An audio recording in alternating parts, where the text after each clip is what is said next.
Donc, selon vous, quelle importance les jeunes devraient-ils accorder à l'apparence physique?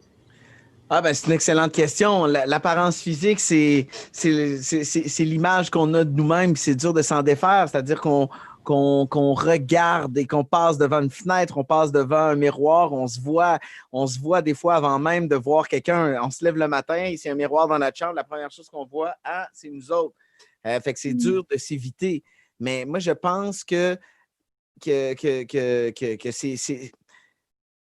l'important, c'est d'être bien et de tout faire pour se sentir bien. Puis je fais, tu sais, pour moi, il y a une distinction entre se sentir bien ou se sentir, il y a une distinction entre se sentir bien, se sentir beau, se sentir à la mode. Se sentir bien, c'est s'accepter comme on est, c'est tout faire pour bien habiter notre corps.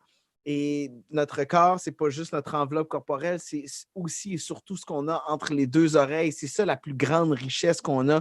Notre enveloppe corporelle, on est pogné avec. Fait qu'à un moment donné, on fait ce qu'on a à faire dans notre corps, puis c'est correct. Faut pas vivre dans le regard des autres. Mais moi, ce que j'apprécie des gens, si jamais je vais dire, hey, j'aime tellement cette personne-là, ben oui, il est tellement beau, il est tellement belle. Ah, ça n'a rien à voir, ça. C'est des conceptions qu'on se fait selon la mode, les médias ou certains critères qui ont été établis par des gens qui dictent, qui ont la culture dominante. Mais la vraie vie, c'est qu'on apprécie les gens pour la chaleur puis la qualité des rapports qu'on a avec eux. Et ça doit toujours rester le cœur de l'humanité. On s'apprécie et on se côtoie parce que nos âmes tombent en amour les unes avec les autres, puis parce qu'on se découvre des connexions, des atomes crochus avec des gens qui pensent comme nous, des gens qui nous font rire, des gens qui nous challengent parce qu'ils ne pensent pas comme nous autres, des gens qui sont capables de finir nos phrases, des gens avec qui on est capable de communiquer sans parler. C'est ça qu'il faut cultiver plutôt que regarder les images des autres puis se ronger les ongles en se demandant comment on pourrait leur ressembler. C'est sûr que la vie, ce n'est pas toujours évident.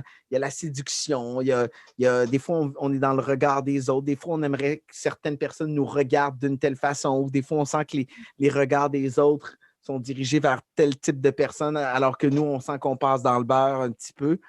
Mais je pense qu'ultimement, c'est ce qui est entre nos deux oreilles qui finit toujours par rayonner. Et c'est, est-ce qu'on dit, qu'est-ce qu'on souhaite? Rencontrer des gens qui sont beaux ou rencontrer des belles personnes? Une belle personne, elle peut avoir des traits qui, pour certains, seraient horribles, mais si cette personne-là a une belle personnalité, si cette personne-là est passionnée, est agréable et gentille, ben ça la rend belle. C'est ça la beauté humaine. Je pense que la beauté humaine, pour moi, c'est pas une question de traits, c'est pas une question de profil, d'éclairage, de filtre. Pour moi, la beauté humaine, c'est des gens de cœur puis des gens à l'esprit ouvert. Merci.